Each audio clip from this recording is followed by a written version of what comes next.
kar bi verjetno vsi tukaj radi slišali, vsaj vsi z parlamentarne strani, je odgovor na vprašanje, kaj lahko pričakujemo v naslednjih dneh, tednih in mesecih. Zdaj, če bi rekel letih, bi bilo to že preveč ambiciozno vprašanje. Zdaj, prej smo imeli 2 uri zaprta seja obeh odborov, pa če je bilo za 2 minuti tega, kar bi sodilo pod tajne podatke. Odgovor na ta vprašanja ali pa na to ključno vprašanje pa se nismo slišali, niti zdaj, ne v teh uvodih. Zakaj je to vprašanje pomembno? Zato, ker smo stalno presenečeni. Zdaj, imamo predsednika vlade, ki je 26. avgusta prvič rekel naslednje.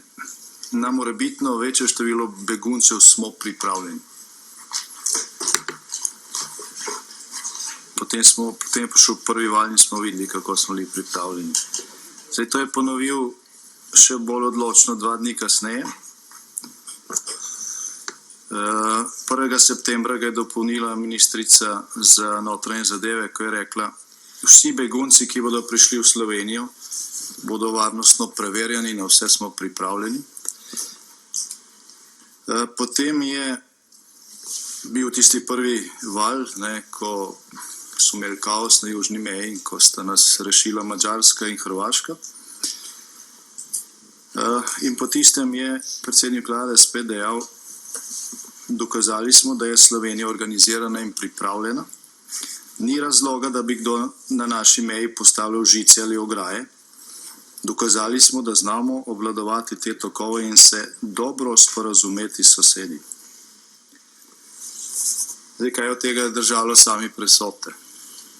Lahko bi citiral naprej, ker so pravzaprav tudi zadnjih 14 dni vsak dan padale izjave, ki so se naslednji dan izkazale za neverodostojne.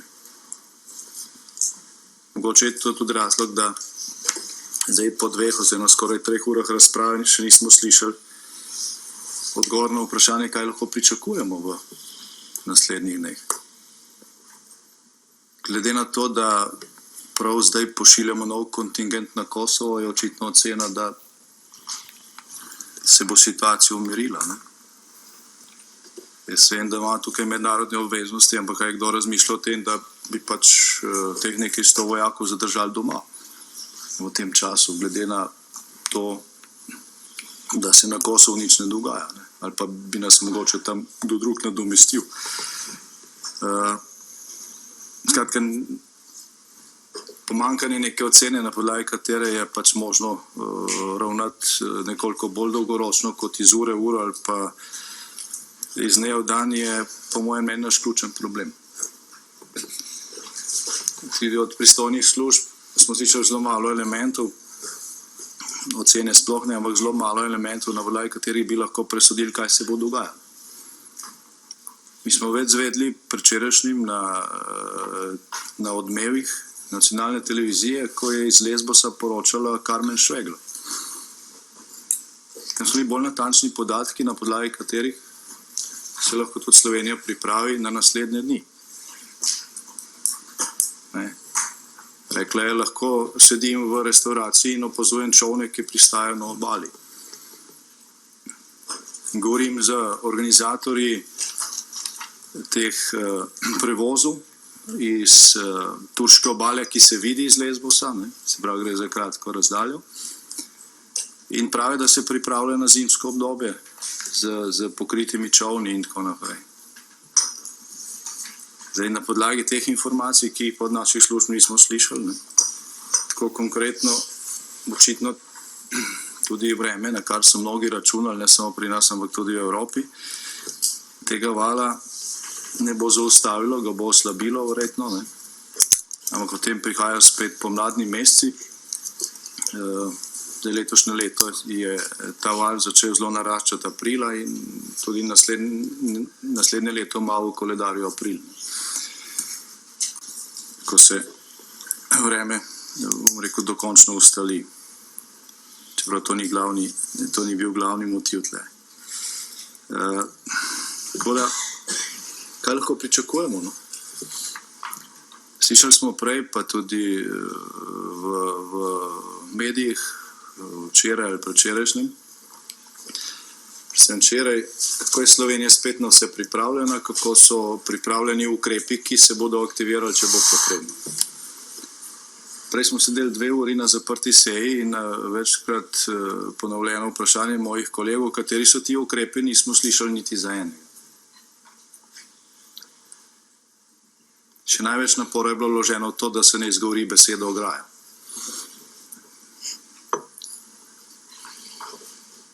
Če smo tako pripravljeni, kot smo bili na podlagi teh izjav avgusta, pa septembra, pa prejšnji teden, pa predprejšnji teden, potem mene zelo skrbi. Jaz še enkrat ponavljam, računati na vreme in na Evropo je račun brez krčmarja. Prejšnjo nedeljo na tem sestanku odgovornih ljudi iz držav, ki so na tej balkanski poti, je bila sprejeta tudi odločitev, da se na tej trasi od Grčije do Avstrije vzpostavijo ti begunski centri za 100.000 ljudi. Zakaj mislite, da je bila ta točka oziroma ta alineja v teh sklepih? Dodatno, da se vzpostavijo. Zaradi tega, ker se računa, da se bo na koncu sprejem tega vala bistveno zajezil oziroma začel ustavljati in se tudi ustavil. In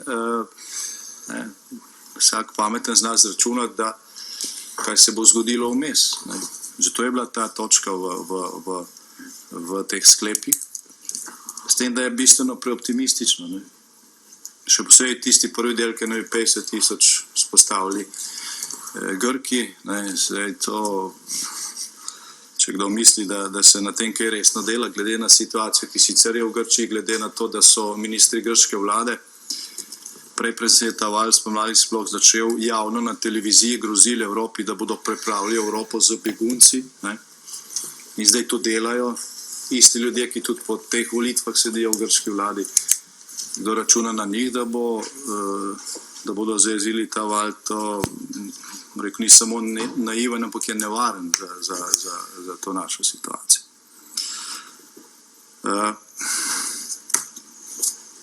Zdaj slike, ki so šle o Sloveniji v svet v zadnjih 2 tednih, nam niso naredile veliko uslug. Ne glede na to, s tem, da moram reči, da je bila Slovenija res razdeljena ali pa da so bili akteri, ki so skušali obvladati to migrantsko krizo v teh 2 tednih zelo razdeljeni. Na eni strani operativa, policisti, vojaki, civilna zaščita, prostovoljci tudi, ki so skušali pomagati in so se trudili, in če ne bi bilo, rekel, neke osnovne operativne usposobljenosti na tej ravni, bi dejansko že doživeli besedo kaos.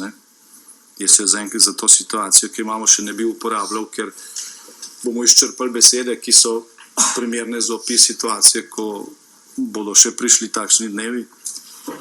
Ampak to se je treba zahvaliti predvsem operativi. Višje, ko gremo, mislim, manj je za pohvaliti in bolj smo lahko zaskrbljeni. Več je spregleda situacije, nezmožnosti neke ocene, kaj bo prišlo naprej, in več je praznih besed. In to vsak dan poslušamo. In tem ljudem, tem parim tisočem, ki so dejansko obremenjeni, gledajte, vsaj dodatke jim izplačajte. V zakulisju te begunske krize menjavate ljudi na slabi banki, čez noč na državnem holdingu. S tem se ponovno vzpostavljajo razmere za to, da bo nastajala 100-milijonska luknja v slovenskih javnih financah po bančnem sistemu. Nekaj milijonov za te ljudi, ki so najbolj obremenjeni, pa se ne najde, in zdaj smo včeraj spet začeli spremljati to dramo in ping-pong s policijskim sindikatom. Jaz sem zelo kritičen sicer do sindikatov, še vsej do sindikatov javnega sektorja, ampak v tem trenutku pa rekel, tega res ne rabimo. In stvar zgleda zelo tragikomično, ko oni postavijo zahteve, potem slišimo predstavnike vlade, kako jih podpirajo.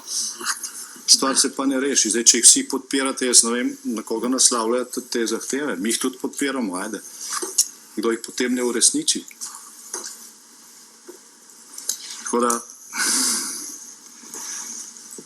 te slike, ki so šle iz Brežic predvsem, no, zdaj gre delno iz Šentilja, ampak zato krivijo tudi druge, nam niso naredile usluge in so bile nepotrebne, gledajte.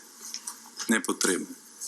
Zanje je odgovoren tisti, ki je mislil, da lahko na južni meji brez ustreznih priprav zablokira 10.000 ljudi na ta način, da ste rekli, da jih bomo sprejeli 2500 na dan. Šele takrat je potem Hrvaška začela te ljudi voziti na točke pred meje in so potem lutali po polih in čez Sotlo in tako naprej. Slovenci se hitro poenotimo, tem, ko je treba za znanega sovražnika proglasiti južno sosedo in tukaj vlada ni imela benih težav s tem. Ampak zato ni odgovorna hrvaška vlada, odgovorni tisti v Sloveniji, ki misli, da lahko brez ustreznih sil in tehničnih sredstev in ograje, če hočete, zagotovi prepustnost južne meje po številu 2500 ljudi na dan, če se jih na drugi strani, na Hrvaškem, zgrine po 10.000 na dan. Mislim, da bi nekdo z osnovnošolsko izobrazbo na odgovornem mestu moral vedeti, da to enostavno ne bo šlo. In to, kar se je zdaj zgodilo, ne, ko vlaki pripeljejo Dobovo in jih voste naprej, je bil kakšen tehnični razlog, da se to ni delalo vse skozi. Za vse tiste otroke, ki so tam zmrzovali, za vse tiste prizore, ki bodo, ko so bili pofotografirani, postali fotografije leta očitno, glede na objave v tvojih medijih, je pač odgovorna ta zgrešena ocena.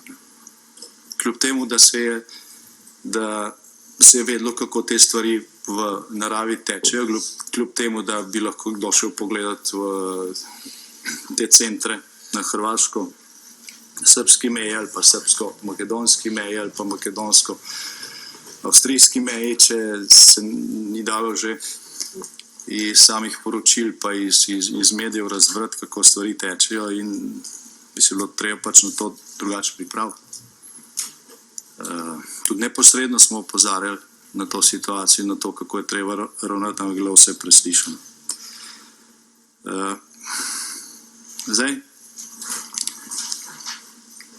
to, kar je bilo včeraj rečeno,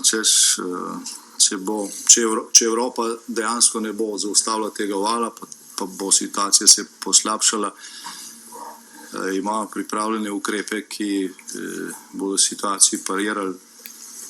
Tukaj je državni zbor, zakonodajno oblast, 2 odbora, ki sta pristojna za te stvari in jaz bi te ukrepe rad slišal.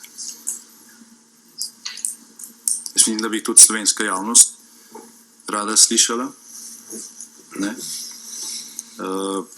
Če imate zadrego zaradi tega, ker ste kritizirali Orbana, ker je postavljal ograjo, pa se zdaj hodi kot mačka okrog vrele kaše, s to besedo mene to ne zanima.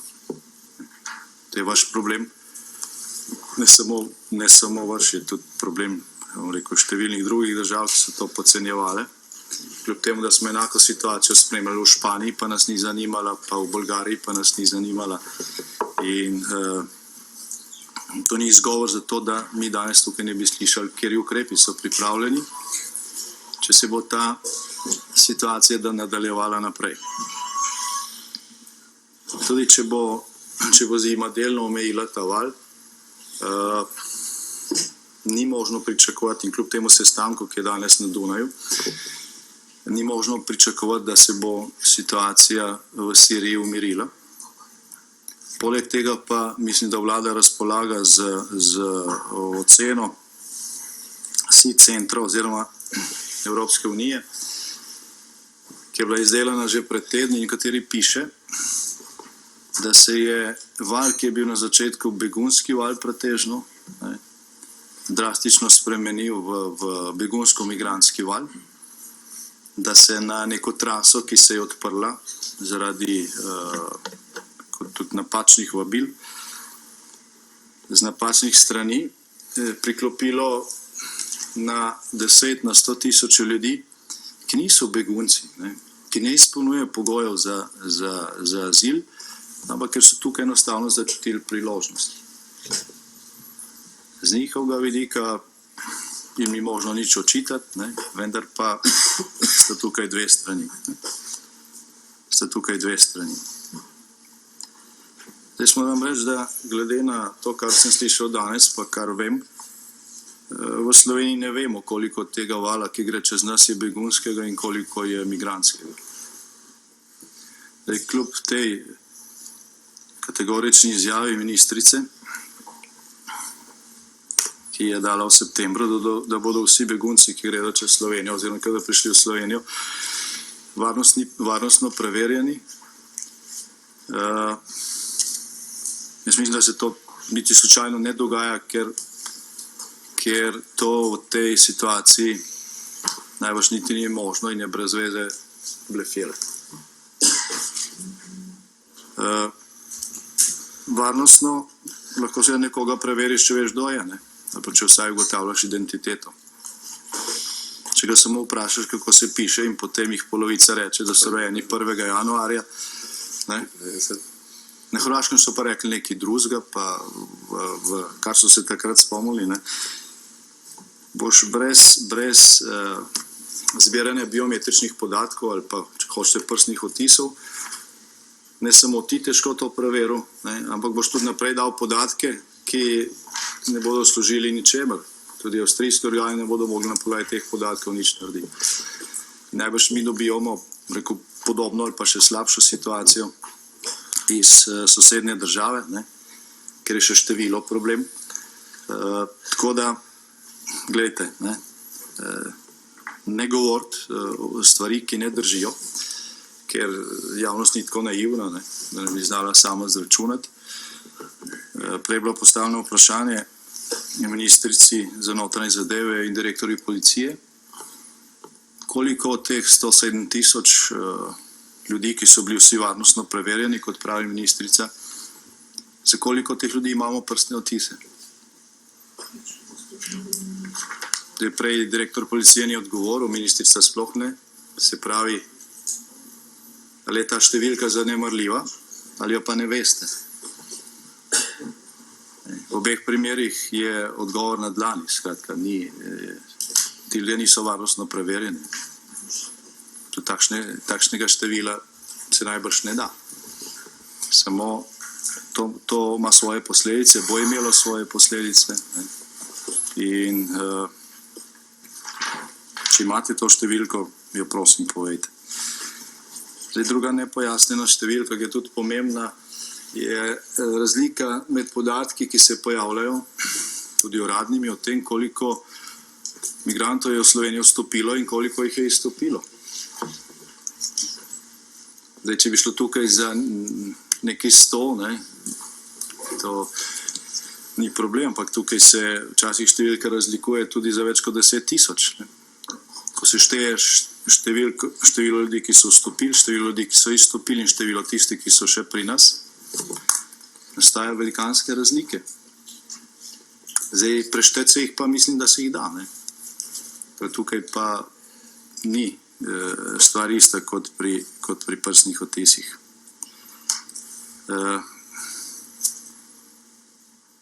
Dve stvari mogoče še, s tem, da še enkrat počutujem ključno vprašanje, na katerega bi rad slišal odgovor, je, kaj lahko pričakujemo v naslednjih dneh. Tudi glede na to komplikacijo, ki je zdaj nastala z zakonom, ne, ki se je spreminjal z podatki o tem, da kakšne rezerve imamo, ne, v vojski in policiji in kje so omejitve, da tega ne angažiramo, je ta odgovor zelo pomemben. Zdaj še nekaj političnega, ne. Zdaj ta razlika med pristopom do migracij je tema, ki politično deli Evropo, odkar obstaja. Takrat, ko je tega pritiska manj, je to manj izpostavljena tema, zdaj, ko je tega pritiska več, je to bolj izpostavljena tema. In načelna stališča do tega vprašanja so drugačna. če greste gledati kongresne dokumente ali pa programske dokumente različnih političnih grupacij v Evropskem parlamentu.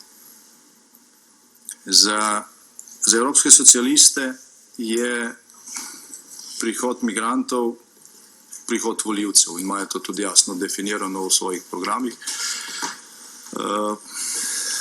in so zaradi tega pripravljeni sprejemati vsa ostala tveganja, tudi če jih priznavajo. Za nas ta zadeva ni tako enostavna.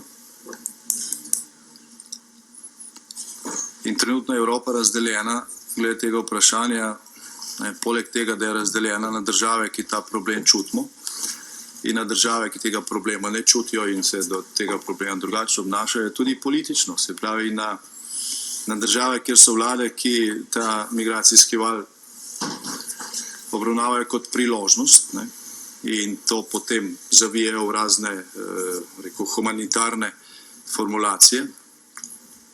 In z tega vidika potem tudi njihovi mediji to tako prikazujejo. In seveda na tisti del Evrope, ki ta problem jemlje realno. Migracije Evropa potrebuje, vendar morajo biti te kontrolirane, nadzorovane. In ob tem je potrebno upoštevati predpise, ki jih je Evropa v zvezi s tem sprejela. To pa se trenutno ne dogaja, ne? Ti predpisi se pač ne upoštevajo. Res je, da so bili nekateri narejeni na situacije, ki so bile popolnoma drugačne, jih bo treba dopolnjevati, ampak mnogi so bili pa narejeni na situacijo, kakršna je zdaj, pa se pač ne upoštevajo. Ne govorim samo o Schengenu. Jaz mislim, da je ta problem ali pa politična delitev, ki obstaja v Evropi, tudi prisotna tudi pri nas. Zdaj pred kratkim smo brali v nekem glasilu, ki je v bistvu uradni list ozadja, ki v Sloveniji postavlja vlade, ustanavlja stranke, menjuje ljudi v državnih podjetjih in tako naprej. Vodnik, v katerem je pisalo pozdravljeni 50.000 novih sodržavljanov. Zdaj, nekdo je nekaj izračunal, da je potrebno Slovenijo za to, da se v takšno stanje nadaljevalo brez kakšnih pretresov, voziti 50.000 novih sodržavljanov. In marsikaj, kaj vlada počne, podpira to teorijo. Nekateri to delajo zavestno, mnogi podzavestno, mnogi nasedajo na razne floskule in se tudi izigravajo humanitarni vidik ali pa čist človeški vidik te tragedije. Dejstvo je, da Evropa nima prostora za to, da to tragedijo rešuje na ta način, da sprejme na svojem ozemlju 50 milijonov vseh, ki bi radi vanjo prišli. In Slovenija nima prostora, da sprejme čez noč 50.000 novih sodržavljanov. Predstavljate si, kaj to pomeni v stroških, kaj to pomeni v znižanju, socialnih in ostalih standardov. Minister te vlade, ki jo zastopate, je izračunal, da je cena za enega prosilca za azil na leto neto 10.000 evrov. Je to tudi javno povedal. Ne samo na sejah. Se pravi, neto cena za 50.000 je pol milijarde. To pomeni drastično znižanje pokojnin, socialnih transferov, vrsto ostalih problemov, če govorimo samo o neposrednem učinku. Glejte, jaz dvomim, ne glede na to, da imate v državnem zboru dvotretjinsko večino praktično, da imate za tem 20% slovenske populacije. Tako da bi se jaz resno vprašal o posledicah, če se bo šlo naprej po tej poti. Zdaj, ko se te stvari izračunamo, pač vidimo, da je del te nepripravljenosti, pa del te razlike med besedami in dejanji najbrž ne samo posledica neznanja, nesposobnosti, ampak tudi nekega zavestnega hotenja, ki pa ga roko na srce, v sami vladi jaz ne vidim, tam je bistveno več tega prvega, zelo veliko pa ga je v tem ozadju. Če bi se hotlo, da je to krizo ali pa ta migrantski val dejansko obvladovati, tako kot je treba, ker gre za izredno situacijo, potem bi prva stvar, ki bi jo morala vlada narediti, ali pa država narediti, to, da se za to ustrezno organizirati. Ko ste sestavljali vlado, ali pa ko se je pisal zakon o vladi, tega problema ni bilo. Je to nekaj izrednega, ni se mogoče s tem soočati kot z neko rutino. In tle imamo enak problem kot ameriški sekretar za zunanje zadeve, ko je rekel, koga pa naj pokličem v Evropi. Kdo je v vladi, kdo je v Sloveniji odgovoren? Kdo je tisti človek, ki je neposredno odgovoren za operativno upravljanje z tem migrantskim valom? Je to gospod Erjavec, ki je postavljen na čelo te skupine. On je minister za zunanje zadeve, ljudje božji. To še malo niso zunanje zadeve. Ministrica za notranje zadeve nič ne kaže. Skratka, prva stvar, ki je treba narediti za to, da se taka krizna situacija obvlada, je to, da se ustrezno organiziraš. Po neki logiki stvari, glede na zakonodajo, bi na čelu nekega organa, ki bi se s tem ukvarjal, moral biti predsednik vlade. Da ta organ ni Svet za nacionalno varnost, ki je pač nek organ za diskusijo, tudi nima teh pristojnosti. Vlada pa lahko v skladu z zakonom o vladi formira ad hoc skupine, kjer se ta koordinativna funkcija opravlja in kjer se da, bom rekel, z problemom menedžirati tako, da se ve, kdo pije in kdo plača. Ni možno tega problema vladati z nekim običajnim medresorskim usklajevanjem pa s prepirom o tem, kjer resor bo dobil zdaj sredstva iz proračunske rezerve za to, da bo naredil nekaj, za kar ti sam dobro ne ve, kaj bo naredil. Kljub temu, da na to opozarjamo že tedne, jaz tukaj ne vidim nobenih premikov. Enkrat o tem govori državni sekretar, drugič direktor policije in tako naprej, zdaj vsak ima tukaj svoje pristojnosti. Potem pa padajo vprašanja, pa so odgovori, da za to tisti ni pristojen. Torej, koga